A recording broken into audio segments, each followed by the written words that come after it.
Oh! Hello! Welcome to Wheel Talk. I'm Recapa Sadai. For the first time in Wheel Talk history, we will recap episodes of Amazon's Wheel of Time series, episodes 1 and 2. I've been making Wheel of Time content for about 2 years. If you don't know that, you're not watching my channel, and what the hell. But anyway, I've been waiting for this. This video is spoiler-free for those of you who have not read the Wheel of Time books. Anyone who is new to the Wheel of Time, we are not going to spoil you. Don't worry about it. Tonight's not about the books for once. Tonight's about the show. Those of you who have read the books and want to talk full spoilers, I'm gonna post another video where we will delve all of this in context of the whole series. We'll talk spoilers in that video. She's our sister video. She's gonna be fierce. Some town names and character names might make you think, I don't remember them saying that. If and when that comes up, it's information you're allowed to know at this point. When you pause an episode, you see these trivia bits and character names that Amazon is sharing. Enough of my preamble. I've had enough. Get ready to recap. Who loves long books and tiny warders? Who's so over the Amerlin's orders? Who loves making every novice cry? Recapacidai. Oh, that's me! Wynonna, I need a glass of wine. Yes, the usual. Go get it instead of asking questions. She is the worst. The Wheel of Time, Episode 1, Leave Taking. Rosamund Pike as Moiraine Sedai is getting dressed, and we have this wonderful voiceover. The world is broken. Many, many years ago, men with great power believed they could cage darkness itself. When they failed, the seas boiled. Mountains were swallowed up. The women of the Aes Sedai were left to pick up the pieces. These two men are running for their lives, chased by these women in red, led by a blonde woman in front, and she's like, stop! Raises her arm, stones fall down. These two men who have been running, the younger one sits up and he's like, please don't hurt him. This angry looking blonde lady is like, who are you talking about? The other dude isn't there. The madness has already taken him. You should honestly, like, thank us. And this guy's like, no!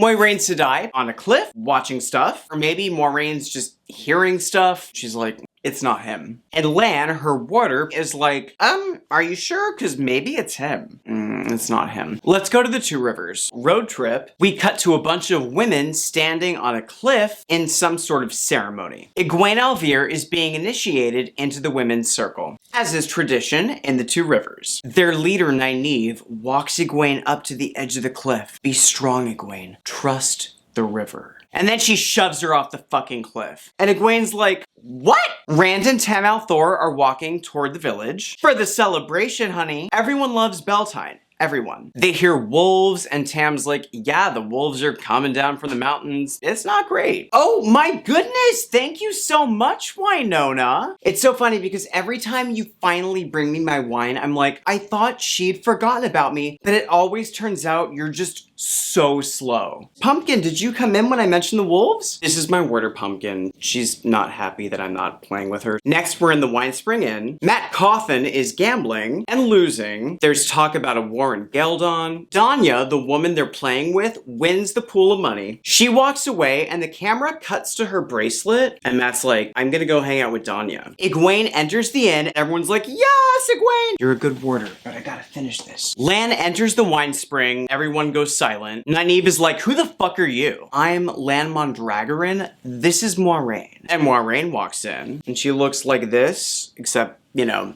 not as good. I'm obviously kidding. Anyway, Moiraine walks in. She waves her ring in front of Meryn's face. It's this massive snake ring. It's hard to miss. And Meryn's like, whatever you want, Moiraine Sedai. Everyone hears Meryn say Moiraine Sedai and kind of freaks out. This kind of thing doesn't happen very often. No ma'am. Nynaeve, the wisdom, walks up to Perrin and Rand. She's basically like, I just want her to be gone. I don't like her. She asks Perrin, where's Layla? Maybe go be with her. Perrin gets home, Layla is working at the forge. He says, what are you doing here? Everyone's celebrating at the inn. And Layla doesn't say anything. Something's up there. Next, Matt Cawthon is with his mother, Natty Cawthon, who is drunk. Matt says, where's Dad? Natty says, right over there where everyone can see him. Abel Cawthon is coming on to this younger woman. Matt's mother is watching, just like everyone else in the village. My contact lenses were killing me. I feel like it might have something to do with the fact that this wig keeps slapping my eyeballs. The thing about my drag is it's shitty. It is now very late. I can't be as loud as I would normally be. Normally I'm very loud. Honestly, if any of my neighbors complain, I'm just gonna be like, yeah, well, I'm making a Wheel of Time video. What are you doing?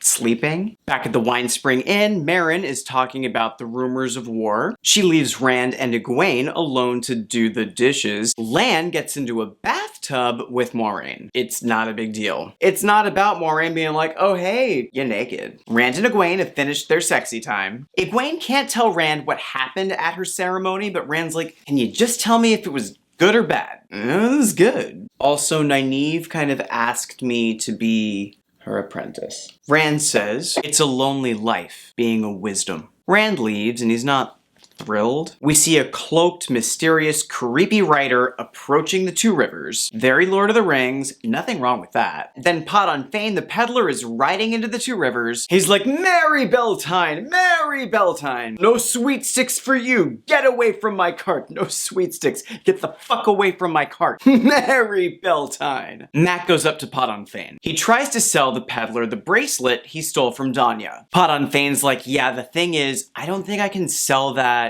in this village since you stole it. I can kind of buy it from you for whatever I want and you'll just take it. The haggling is over. Rand is sitting on this gorgeous mountainside. Egwene joins him. Rand's like, yeah, you know, sometimes when I'm sitting here, I'm just thinking about the kids I might have. Not that that's related to what you're going through right now. Since you've decided to become a wisdom, like kids are not a thing for you. I'm just saying, when I sit here, I think about my kids. Kids that like a wisdom can't have. What do you think about? Next, Nynaeve is cleaning a pool in this sort of cave. It's pretty cool looking. If you want to go swimming in like an exclusive pool, this feels like where you go. And Moiraine comes up. Oh, so they have you cleaning. How do you feel about that? Nynaeve is like, this is a sacred pool. It is my honor. Maybe you could, you know, go the fuck away. That would be great. Moraine's like, you're not from around here. You know what? No. The woman who raised me was young when she went to the White Tower. Your sisters took one look at her dirty clothes and turned her away. She never forgot, and neither did I. Moraine's like, you've had that braid a year? I've had it for 5. So that would make you 25. Okay, I'm done with this conversation. I am here to protect this town from you. We go to Rand, Perrin, and Mat. Mat and Perrin are like, Rand, what's up with you and Egwene? And Rand's like, guys, I just want to hang out in my gray Banana Republic sweater and not talk about it.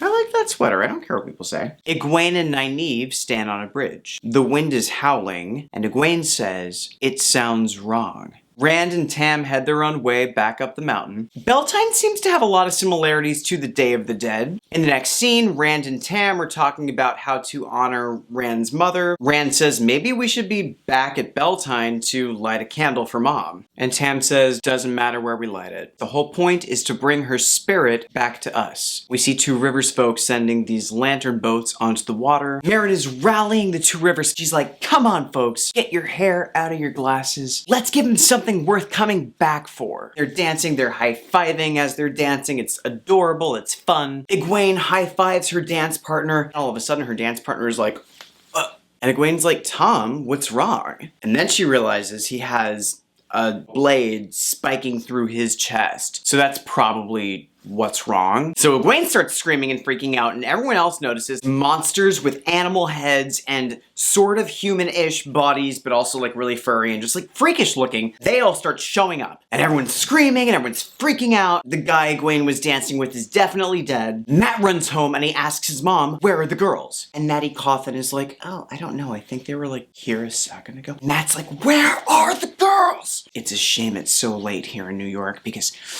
where are the girls? Great moment for this episode. Mat runs outside to find them. Trollocs are attacking everywhere. It's not looking good. It's getting late and I really want to just like be loud. Trollocs are attacking! Nynaeve and Egwene try their best to heal an old man. Nynaeve's like, hey, I'm here with you, it's okay. He dies. All right, we're gonna wrap up for the night soon, but like, I gotta finish this part. Back at Tam and Rand's farm, one of these monsters bursts through the door. He's pissed. He looks like he wants to kill them. Tam starts fighting this thing with a sword. We see there's a heron on his sword. We don't know what that means yet. It doesn't matter. But we see the heron on his sword. The monster wounds Tam in the shoulder. Rand comes up from behind and stabs and kills the thing. Tam's like, these are Trollocs. You need to get out. And Rand says, I will get you to Nynaeve. Meanwhile, Nynaeve is screaming at a Trolloc defending Egwene. It's fierce. Moiraine starts shooting fireballs. I have to go to bed. This is really the point where I want to start screaming. This is day 2 of filming. Wynonna!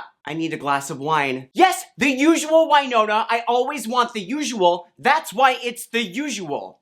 She's crying. So, where were we? Daze Conger, our favorite badass Emmons Fielder, is like, hey Trollocs, you want a feast? Come and get some of this. Work, Daze, work. Matt finds his sisters and he's like, you know how we sometimes play hide and seek? Run into the woods and play hide from these monsters. Good game, good talk, go. Lan is killing Trollocs. Layla is killing Trollocs. Moiraine is bringing down lightning. A Trolloc grabs Nynaeve and drags her away by the hair. We go back to Perrin and Layla, who are killing Trollocs, fighting Trollocs. Perrin chops a Trolloc down and chops his axe right into Layla's stomach. By mistake. It's a moment, it's a choice. We will talk about the ramifications of this in our spoiler video. For now, we're gonna move on because we're just recapping, but Perrin kills his wife, that is a thing that happens. Moiraine is slaying Trollocs left and right, and then she takes a spear through her shoulder. Lan runs to her and says, there's too many. Lan pulls the spear out. Moiraine says, light, give me strength. She starts pulling bricks out of the wine spring behind her and throwing them. Trollocs are dying, Moiraine is slaying, and then Moiraine collapses and the wine spring inn collapses behind her. Because that is what happens when you pull a bunch of bricks out of a building, you know. But she got those Trollocs, Henny. Rand gets back to the village, finds Egwene. He says, my dad needs Nynaeve. And Egwene says, Nynaeve is gone. Cawthon girls get back to their parents safely. Egwene brings Moiraine and Lan to Tam. Moiraine's pretty beat, but she uses the one power to heal Tam. Thank you, Wynonna. Look who decided to do her job. Yes, you can leave now. I'm making a video. Go. Ugh, she's crying again. Whatever. Rand, Matt, Perrin, and Egwene are all there, and Moiraine tells them something crazy. The Trollocs are here for you four. 20 years ago, there was this Aes Sedai who was basically the blind prophet archetype. It was very that. She said the Dark One was waking, but there would be one who could stand against him. The dragon had been reborn, and it's one of you. In the distance, a bunch of Trollocs are riding down a hillside. Matt's like, okay, well, you've completely lost your mind, so. And Moiraine says, you know what? I don't really have time to argue with you. They're gonna come here to get you. I'm leaving. You need to come with me. I don't have time to argue.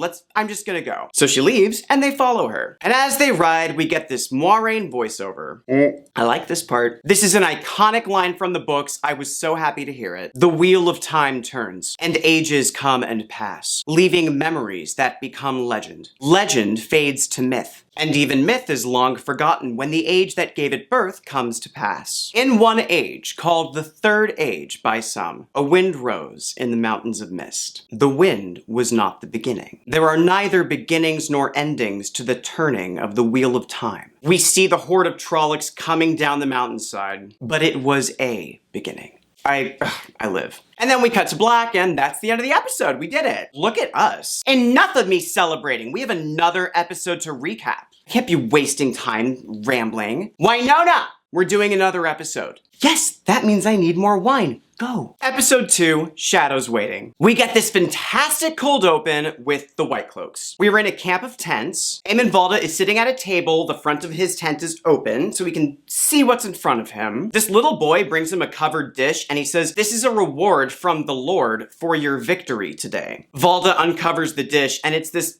disgusting looking delicacy. I thought it was a giant slug the first time. He walks up to this Aes Sedai, this woman who's about to be burned at the stake. This woman's hands have been cut off. And he's like, oh, have you ever had this? The bird's bones crack in your mouth, and it's actually like really painful, but I like that about it. Okay, fucking weirdo. He takes her great serpent ring and he adds it to his collection of other great serpent rings that he wears on his outfit. And the last thing he says to her is, sometimes brutality is the only way to mercy. And then he sits down and watches this woman burn, sipping from his goblet. All he's missing is popcorn. He's having a great time. Next is the title sequence. It starts with a line of light that becomes a thread, and then the thread splits slowly in half. I wanted to talk about that image. I thought it was weirdly disturbing. I don't know why. Something about the sound of the threads, it was like a tendon coming apart. I liked that image. I was like, ooh. Gold threads weaving through a loom. More and more colors join the gold threads. They weave this tapestry of 7 Aes Sedai in a circle, and it's cool. But as a fan of the books, there were a few things that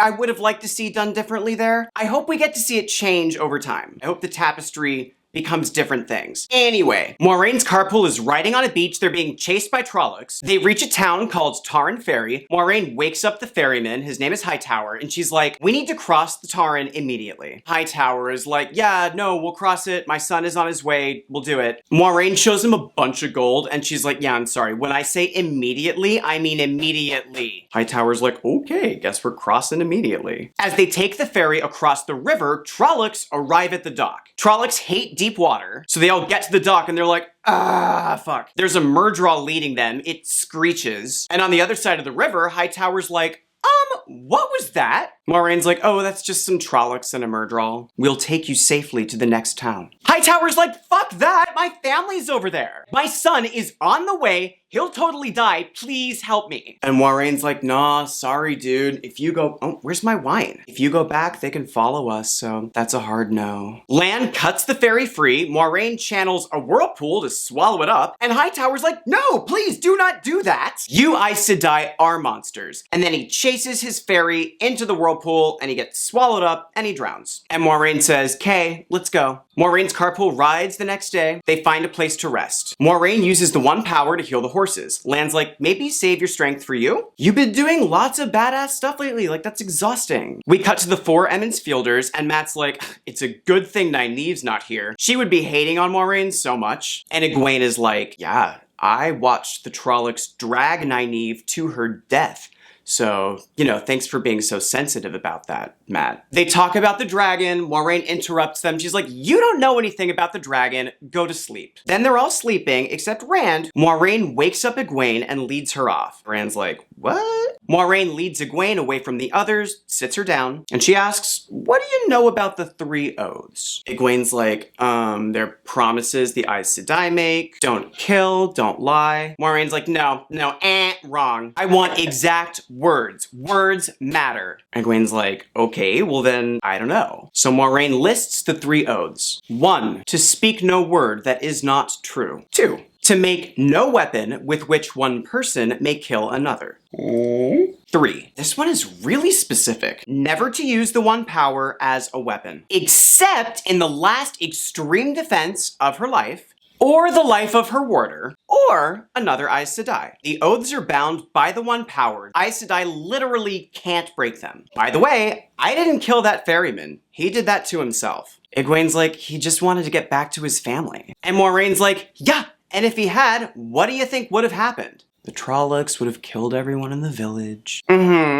And then they would have followed us. Right, okay. So you see where I'm going with this? You all need to just let that go. The power inside you. That thing wisdoms do, what do you call it? Egwene's like, do you mean listening to the wind? Moiraine's like, yep, that thing. All over the world, there are different names for it. Women like us are lucky enough to touch it. You could be an Aes Sedai. She takes the stone that she wears in her hair. I would take mine off to do this, but I don't feel like messing with this right now. Moiraine tells Egwene to look at the stone. Pretend I'm holding a stone. Empty your mind of everything but the stone. Think of drifting in a river, but also clear your mind of everything but the stone. We see threads of the one power whirling into the stone, and it flashes 3 times. Moiraine says, those first 2 were mine, but that last one was yours alone. You don't listen to the wind, Egwene. It's the wind that listens to you. Ah! Moiraine gives Egwene the stone, presumably to practice. Rand has a wild dream. Rand coughs up a bat. This shadowy figure is approaching him. For a second, we see its eyes flare with fire. Rand wakes up, and there are dead bats everywhere. And Rand's just like,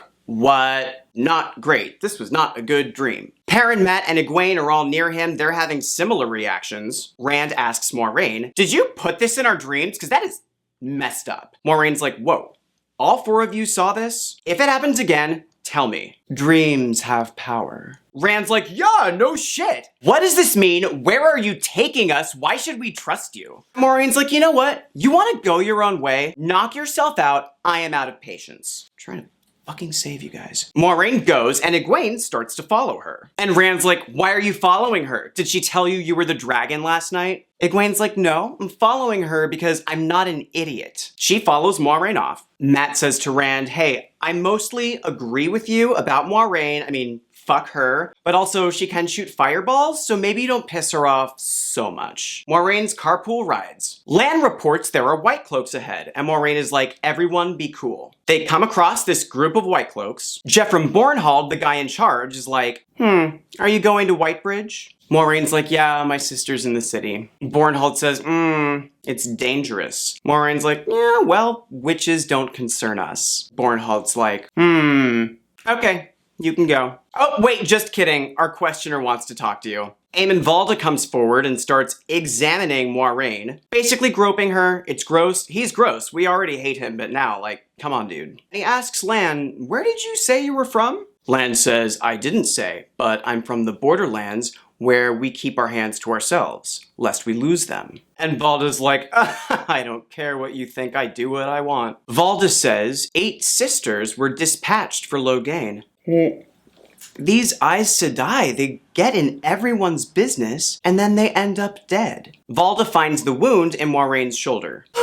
What's this? And Maureen says, you wouldn't believe me if I told you. It was a monster. They overtook the village. We were in this town called Tarn Ferry. Maybe you can help them. And the White Cloaks are like, nah. Eamon Valda tells Jeffrey Bornhald, I'm gonna take some questioners to the south. Bornhald's like, okay, well, she said the Trollocs were to the west, so Valda's like, yeah, the thing about that is I do whatever I want, so I'm gonna go. Bye. Maureen's carpool rides on, and Egwene says to Maureen, I thought you said you couldn't lie, but I feel like you probably don't have a sister in Whitebridge. Maureen says, all Aes Sedai are my sisters. We always tell the truth, but you have to listen carefully. We are really sneaky with that stuff. Maureen's carpool keeps riding. They travel through gorgeous scenery. Later, they're moving through the woods. Matt starts to sing, and the other Emmons Fielders join him.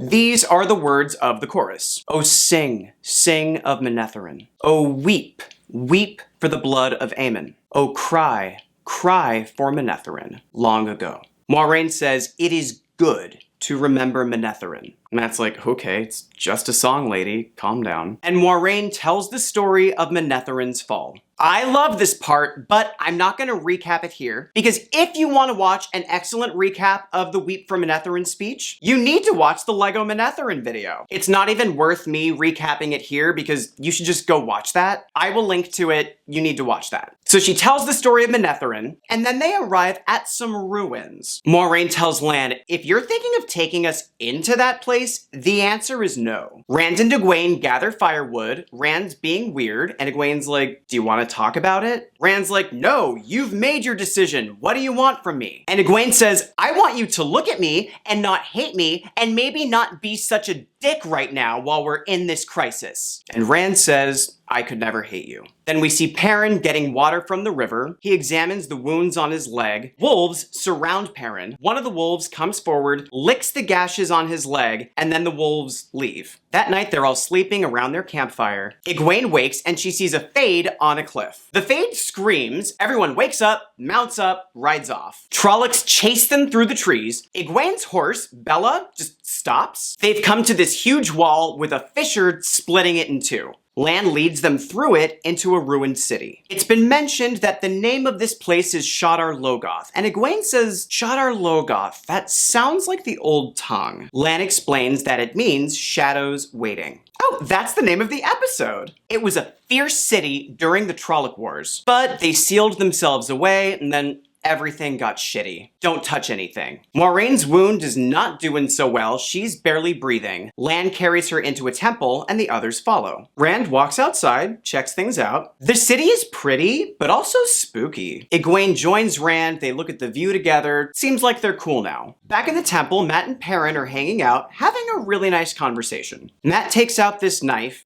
dagger, I don't know what it is. He takes out this blade and he says, "I should hate this. Layla made it. She always said she didn't make weapons. She made tools." He gives it to Perrin, and Perrin says, "The girls are gonna be fine." Then they're all sitting around a fire inside the temple, sleeping, and a hissing sound wakes up Mat. Mat goes outside, sees a shadow, and walks to it, which seems like, a great idea. He sees a light in an alcove, and Mat walks into this covered alley. He finds a box, and when he opens it, discovers a ruby-hilted dagger, which he obviously takes. Outside, it seems like something is suddenly very wrong. The horses are freaking out. This black shadow stretches over the ground. If you've seen the movie Ghost, it looks a lot like the ghosts in that movie, but we love that movie here, so it's not a problem. Egwene and Perrin run outside. Egwene is like, "What the fuck is that?" The shadow reaches one of the horses and it crumbles to ash. The other horses are like, "Screw this," and they all run away. Inside the temple, Moiraine wakes up and she asks Lan, "Where are we?" Lan says, And Moiraine says, "You've killed us all." The shadow spreads. It separates Rand and Mat from Egwene and Perrin. They're all running for their lives. Mat hoists Rand over a gate. Rand forces it open with his sword right before the shadow can eat Mat. Rand and Mat flee through a sewer tunnel. Egwene and Perrin climb onto the battlement of a wall to escape this shadow thing. Egwene and Perrin jump to escape. It's a long drop, but they didn't have many options. They swim away. Finally, Lan rides out of Shadar Logoth with Moiraine. He lays her down on the ground. We see Egwene and Perrin swim to shore, good for them. Rand and Mat cling to a floating log while they swim away from a shore. Everyone just wants to get away. Lan gives Moiraine water, and someone holds a knife at his throat. It's Nynaeve, hey, and she says, "If you don't take me to them right now,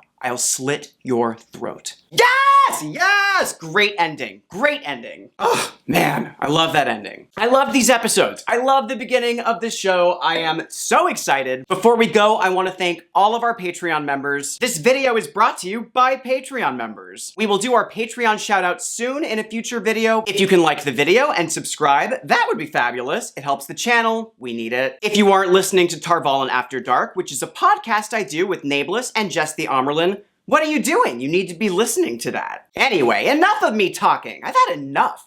Until next time, walk in the light and keep it real.